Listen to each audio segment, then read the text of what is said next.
Hi everyone, Lorenzo here. Welcome back to the next episode of KSP. Next, whoa, this next twice, now thrice. Oh my god. We are today going to initiate the Thor program. The Thor program is our manned space program. This is the first time Jebediah is manning the Thor 1. Its objective is simple. It is to take him above the Kar-Man line and return him to the Earth safely. We're using a tried and tested rocket for this. This is basically a scaled down V2 with a Russian engine. So it's not a V2 at all. It's like some weird amalgamation. We're using the RG-103 simply because it's the best and most reliable engine we have. And really taking a rocket above 140 kilometers. No, wait, 100 kilometers. That's the Kármán line. That's what we want to do. Taking a rocket above the 100-kilometer boundary is something we can quite easily do mechanically. The challenge comes in protecting the squishy green bits at the top in the form of Jebediah. You will see a launch escape system on the tip of the capsule that has been bound to the escape key, which is bound to the enter key on the keyboard, and my fingers are hovering above it. Should a failure occur, which is possible, I will mash the key and the capsule will escape. This has been tested in simulations. It will work. We are, of course, still in the era of rocket engines that cannot be throttled or restarted.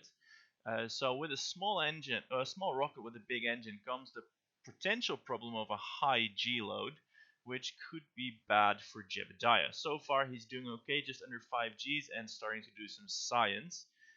This manned program will be a good opportunity to do some science because, well, even though we've gotten a lot of points with all the experiments, we haven't got crew reports from all the different situations. So fuel is almost burning out on the RD-103. Our apoapsis is nicely above 140 kilometers, 160 even. So far it looks as though the mission is going to be a success. Now, hard part of any crewed rocket flight is arguably not the going up bit, although without that there's really nothing else to it. It's the coming back down again. You really have to mind your trajectory and also the place where you're going to splash down. Now I'm a little bit worried here because in the simulations of the capsule escape system and the parachutes, they have only been tested over land, and our trajectory now is looking to splash down. Well, there's nothing we can do about it now because the power of the rocket has been exhausted. Jebediah can yank on the controls all he wants, it's not going to do anything. On the plus side, we have now achieved one of our mission objectives, which is reaching an altitude over 100 kilometers. Now the second one, to bring Jebediah home safely. Now we didn't tell him, but he's going to suffer from quite a bit of G loading.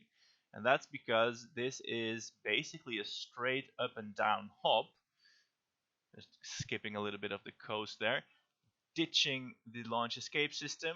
Escape is futile now. With or without it, we are going to crash back down through the atmosphere at pretty much the same speed.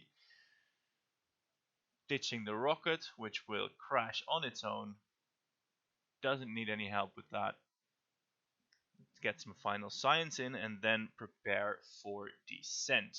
The apoapsis of Jebediah in the end will be about 195. Look at that, experimenting with the RCS system, which is a lot weaker than in the stock game, but this makes it feel real. I think I like it.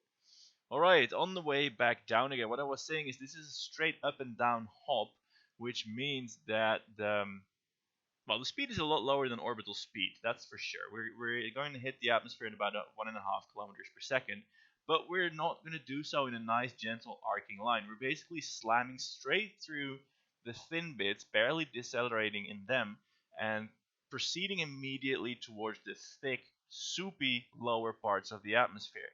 Now, with this speed, Jebediah should be fine. After all, this has been simulated.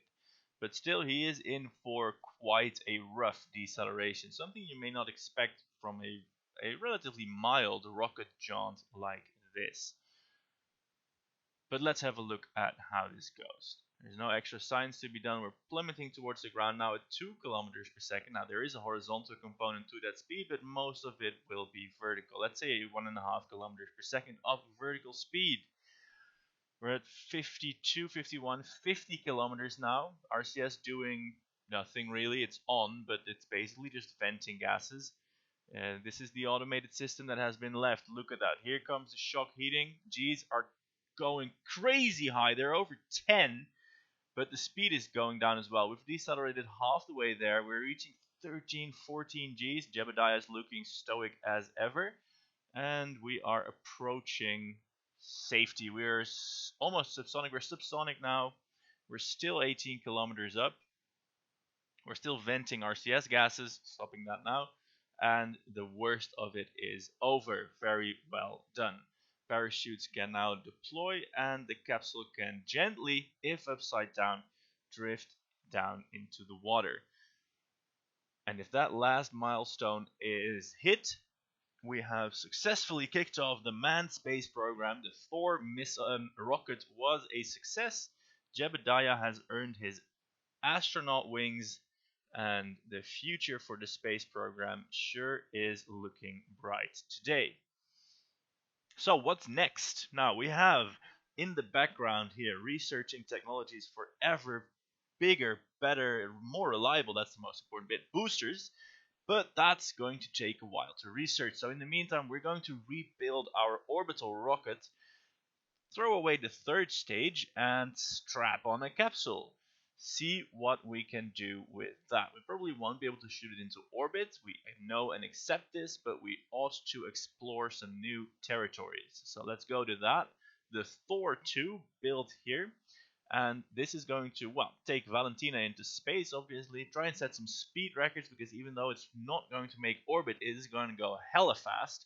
And we're going to aim it at the North Pole to get some new science returns. And of course, we're going to try and recover Valentina safely, because safety is what this space program is all about. We've got the escape stages and everything, RG-103's lighting, and this familiar, by now tried and tested booster gently lifts toward the sky. And hey, Valentina is on board, so we can even control it. It isn't pure ballistic anymore.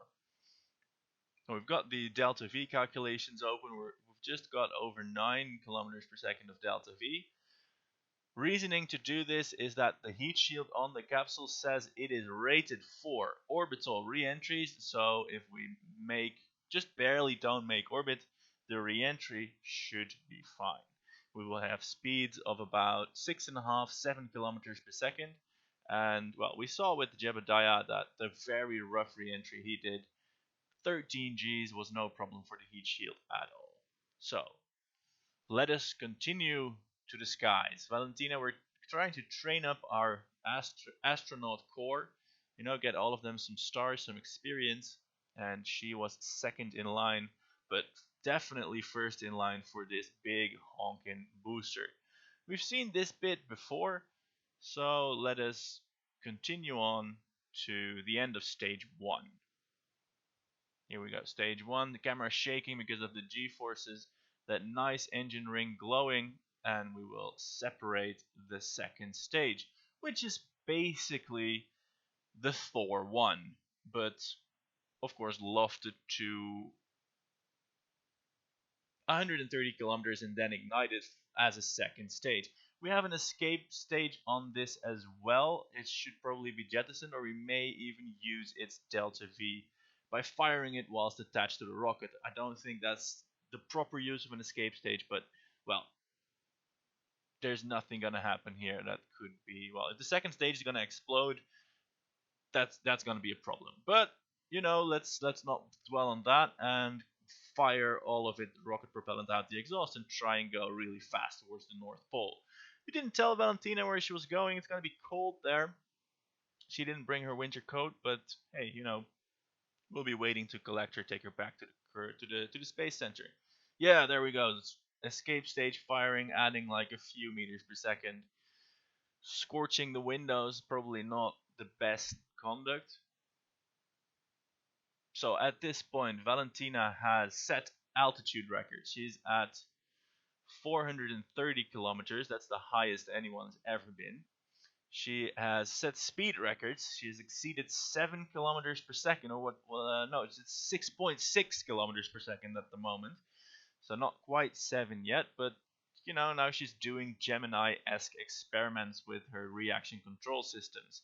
And there's even two small hydrazine thrusters on the pod. I forgot about those, but they turned out to be really, really inefficient. They need some more thrusters, need some more fuel, and that doesn't fit in the pod. It does look cool though.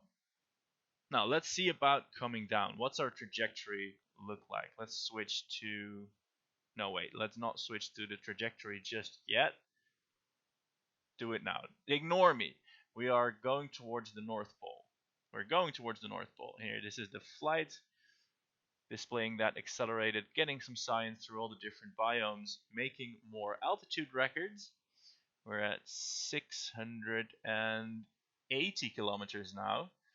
And look at that beautiful Earth passing by below me. By the way, if you know some of those amazing texture mods that I've seen out there, do tell them to me, because this is now just the 8K Earth texture, but I have seen some nicer ones in some clouds, but I couldn't find them in CCAN. So if you know something that will make it look nicer, do tell. Alright, we're almost on to our descent phase, orienting the heat shield straight retrograde to absorb the brunt of that, using the reaction control system to orient the capsule properly. And here we are. This is the speed record. We are now traveling at 7.2 kilometers per second, just a smidge under orbital speed. We've basically built an ICBM and stuck Valentina on top of it. Now let's see how well this descent goes. The parachutes have been tested. The heat shield has been tested. Nevertheless, she's looking nervous. Look at that portrait in the bottom right corner of the screen. We're just about to bite into the upper layers of the atmosphere. We're at 150 kilometers now, and the first whiffs of gas will become apparent at 140. Although that's so thin, it may as well not be there. So there we are. We are now officially in atmosphere. The capsule is still pointed retrograde with its heat shield facing the onslaught of compression heating, doing some quick last-minute science. All the milestones have been achieved apart from returning Valentina safely. That's all we need to do now to make this mission a success. And even though we don't know it yet, there's really nothing she can do about it. The fuel's been exhausted. The capsule is on its ballistic descent. She can do some attitude control only, but even the aerodynamic forces are quickly surpassing the RCS thrust levels available. We're at 80 kilometers now and still accelerating, although the aerodynamic forces just about balance the gravimetric acceleration. Can we see some heating on the shield? Yes, there's definitely some heating there. Heating is escalating quickly. G-forces mounting equally fast. We're still at 7 kilometers per second. This is looking to be a rough ride, crossing down through 50 kilometers. Oh, there's some fire. That's not good. There's a bar. There's 40 kil... Oh my god. Close the doors. Lock the doors. Shut off the video stream. What has happened? It seems like we lost Valentina. Let's replay that. Let's figure out what went wrong. Yeah, get her family in here. Alright. 50% speed. Slow motion. We're at 80 kilometers now. And let's check some things out. The capsule is pointing retrograde. Check. We are at 7.1 kilometers per second. Let me add some red circles so you can watch with me.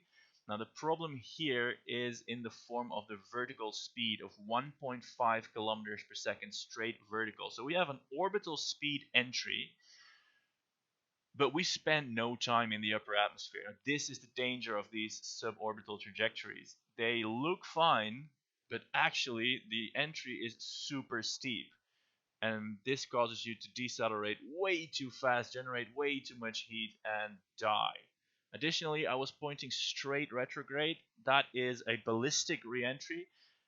Not something you should definitely do. It probably wouldn't have mattered for this one, but if you angle the capsule, I've since learned, you generate some lift and you spend more time in the upper atmosphere. None of that will help with bringing Valentina back. The Thor 2 rocket was a big failure. The science data will be used, but Valentina Kerman was killed today. And we will take these lessons and the reputation hit into the next episode, where we will attempt to design a whole new rocket, because this one This one has failed the most basic test imaginable.